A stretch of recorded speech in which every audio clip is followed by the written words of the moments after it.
There are a number of neighboring people who surround the Pomo, folks in California, folks in the Great Basin, folks in the plains that also created baskets of merit and of note. I've got two photographs that actually illustrate that up on the slides right now.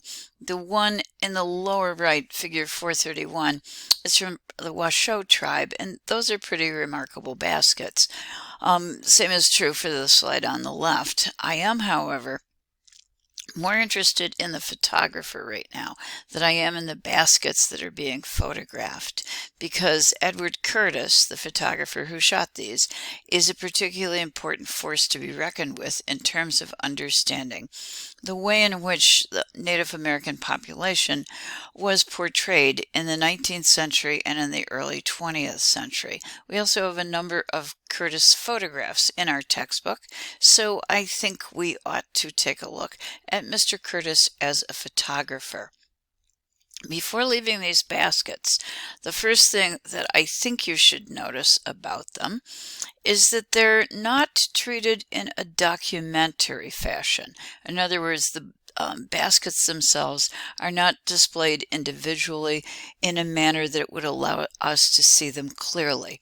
Rather, they are displayed as if they are elegant still life objects, and that should be a hint that Mr. Curtis is attempting to take his subject matter and elevate it to the level of art. He also clearly tends to romanticize. The baskets in the photograph, the large photograph on the left, were actually taken to a sacred cave that had paintings on the walls that had been done in past times by the local people in this region. Curtis uses that as a backdrop, again, for his elegantly designed baskets. The layout of the baskets, a kind of double diagonal in terms of the baskets being portrayed here and here, going into the interior of the cave itself. Curtis is showing us the baskets, yes, but I think he's also more interested in portraying an elegant composition, creating a photograph that qualifies as a work of art, and romanticizing the life of the Native American. Let's take a look at Mr. Curtis and try and determine what it is that he is actually doing in his incredibly important photos of the 19th and early 20th centuries.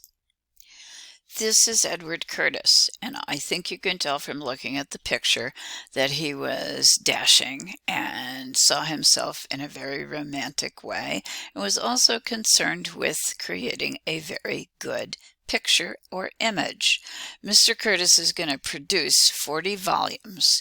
20 of those will be photographs, and 20 of those will be text explaining the photographs, putting them into context. It's going to be titled The North American Indian. It's going to be a high-end edition, limited edition, with photogravures, and that is a photomechanical process of reproducing in a very high-quality way photos placed, in this case, on very fine paper.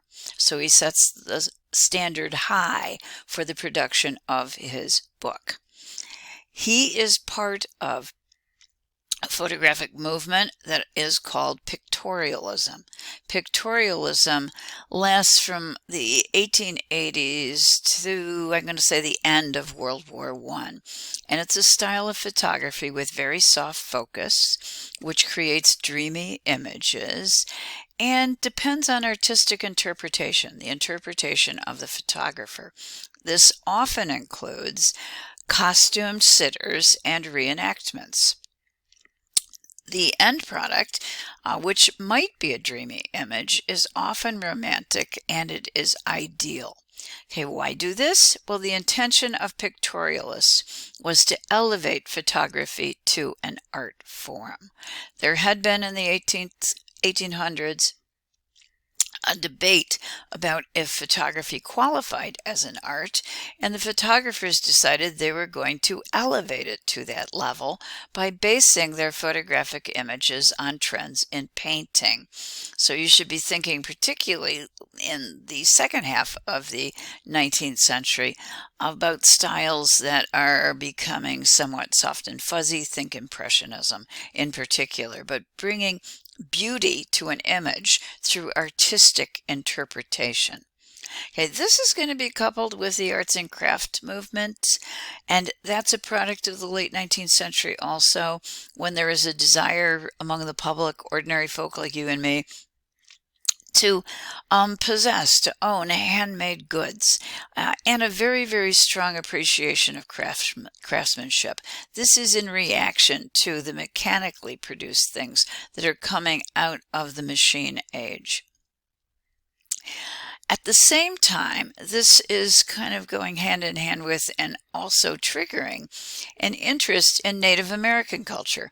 Why? Because the Native Americans, it was believed, produced objects of incredible quality and craftsmanship by hand.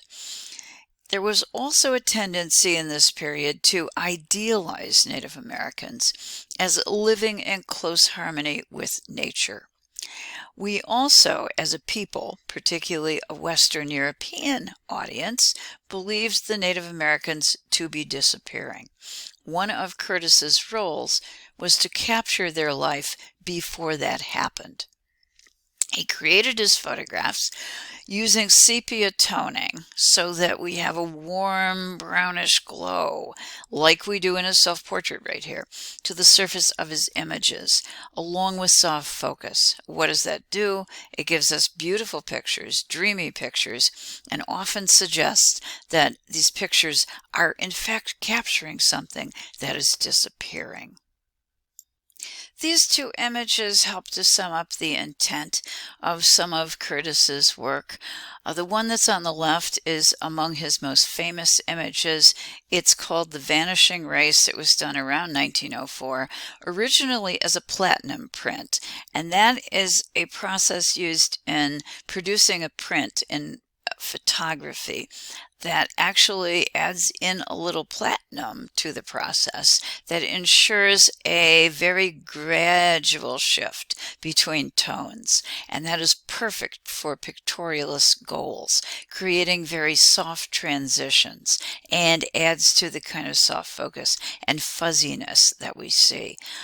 In both of these images, there's an intention of kind of evoking a mythology about a past, a way of life that is being lost. Curtis never shows any of the realities, the harsh realities of modern life for Native Americans, never shows urban settings, never shows poverty, and never shows the Native Americans with any modern devices. In this image, we do, however, get a sense of melancholy, of sadness, as the figures are literally riding into the distance and moving away from us. They're idealized, they're associated with a mythic past, they're elevated. With the use of soft focus, we eliminate details, we get general and somewhat romanticized images. The one at the top is a recent print from Curtis's original negative. It is crisp, it is clear. That's not the way he produced these pictures. He did use originally sepia toning, which is this very warm kind of brownish tone to a photograph that automatically makes it look old and adds to this sense of mystery, romanticism, and age, as if the Native American does indeed belong to a past time. That's going to be true for the sepia tone version that you're looking at in the bottom. The image on the right is a page from Curtis's book, and you can see by the title here, Vanishing Indian Types, that he is attempting to characterize different types of people based upon the environment in which they live. And in this case, it's the Plains. And one of the items that's diagnostic for Curtis for Plains Indians would be the feathered headdress. And we can see one right here. This is something that we're going to take a look at in a little bit later in another talkie as we examine the meaning of the headdress. Curtis, in his description and with that image, helps to convey ideas associated with Native Americans that will add to the stereotypes that we're still struggling with in the 21st century. Let me just read you the beginning part, the first maybe 3 or 4 sentences of the text. Quote, "The Northwest Plains Indian is, to the average person, the typical American Indian, the Indian of our school day books, powerful of physique, statuesque, gorgeous in dress, with the bravery of the firm believer in predestination.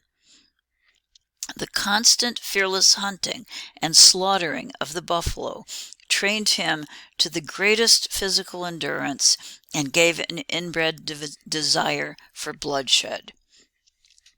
That is Curtis's commentary, at least the beginning portion of it.